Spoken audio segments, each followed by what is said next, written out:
All right, so last week you watched some videos on the Khan Academy website about trig ratios. And you were also told about this acronym here, Sohcahtoa. So, what does this stand for? Well, the so part stands for the sine of an angle.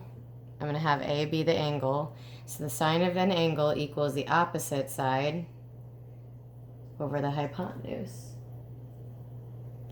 So the O stands for opposite and the H stands for hypotenuse. Then cosine of an angle is the adjacent side over hypotenuse. And adjacent means next to. Opposite means across from. And so A is adjacent and H is hypotenuse. And then the last one is tangent of an angle is the opposite side over the adjacent side. So sine, cosine, tangent, spelled out if you spell them all the way out. So these are just abbreviations. And then the opposite, hypotenuse, adjacent, hypotenuse, tangent. Okay, so I'll give you a problem here.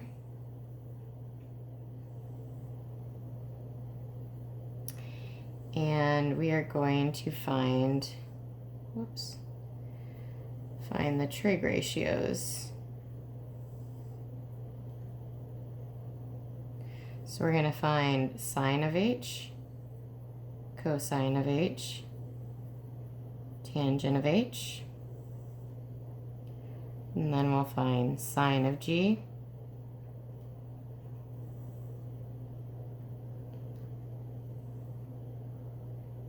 cosine of G, and tangent of G. All right, so starting off, first of all, we're looking at angle H. We'll do that first. So angle H, I'm going to circle the H because that's the angle I'm looking at first. And then what I want to do is, based off of angle H, oops, you can't see that. Based off of angle H, I want to label the opposite side, the adjacent side, and the hypotenuse in relation to this angle. So it's really important to first identify which angle you're looking at.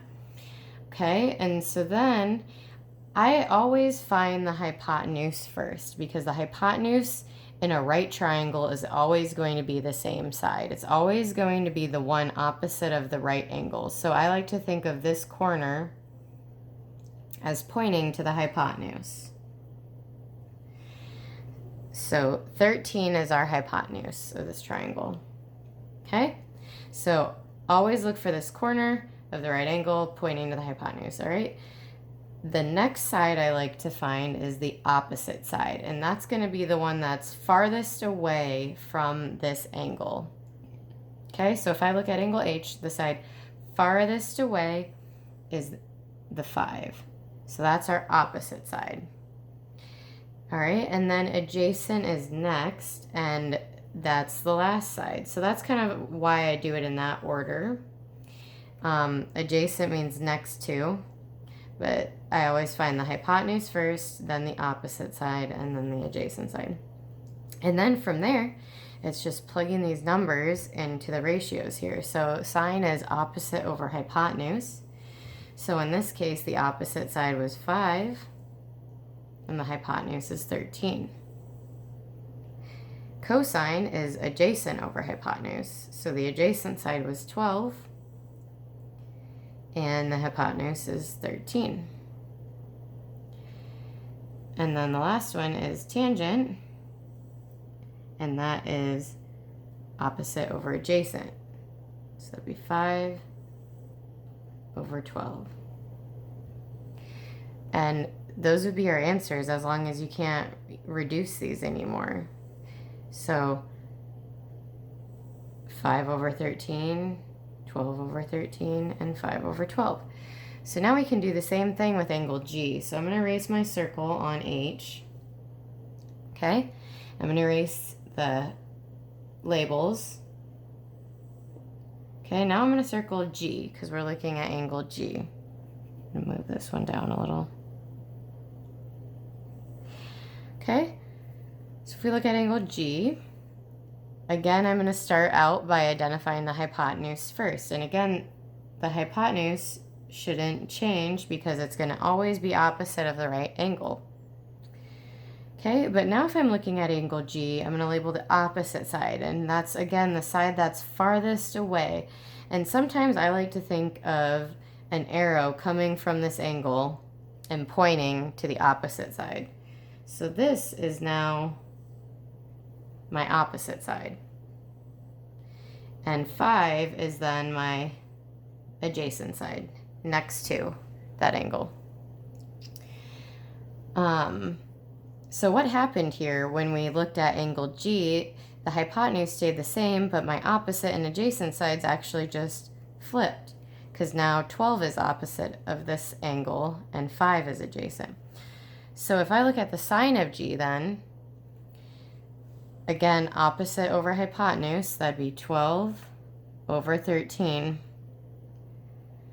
Adjacent over hypotenuse for cosine. So now 5 is my adjacent side, and the hypotenuse is 13. Tangent is opposite over adjacent.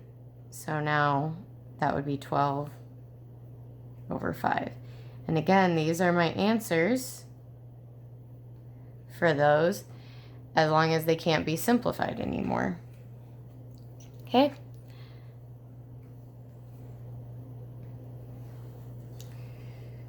So let's look at one more.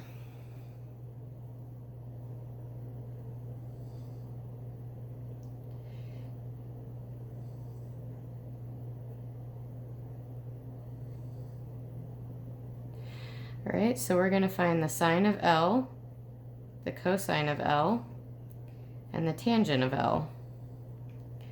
We're going to find the sine of J, cosine of J, and the tangent of J.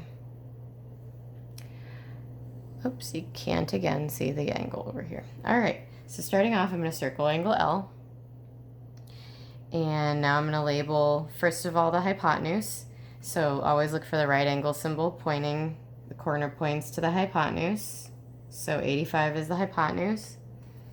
And then if we're looking at angle L, what side is farthest away? So like I kind of said with the last problem, we can think of an arrow coming and pointing to the opposite side. And then the last side is always the adjacent one left over. Okay, so sine is opposite over hypotenuse. So 13 over 85.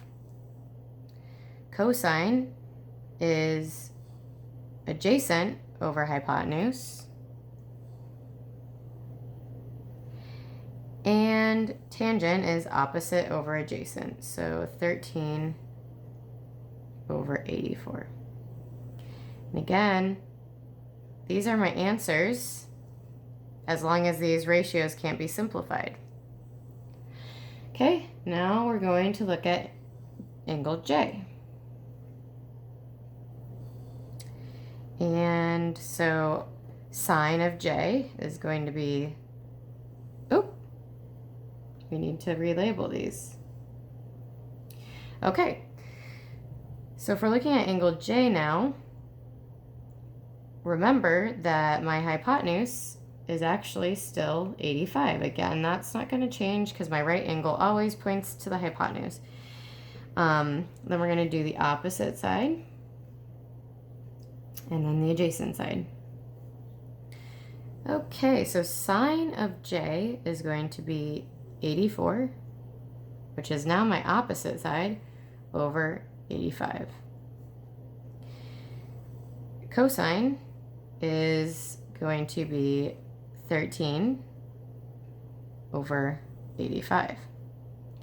And tangent of J is going to be 84 over 13. opposite over adjacent. So that's why this acronym is going to be so important for you to remember these. The sine opposite over hypotenuse, cosine adjacent over hypotenuse, tangent opposite over adjacent. And as long as you can identify these three sides, the opposite, hypotenuse, and adjacent, then it's just a matter of plugging in those numbers. All right, good luck.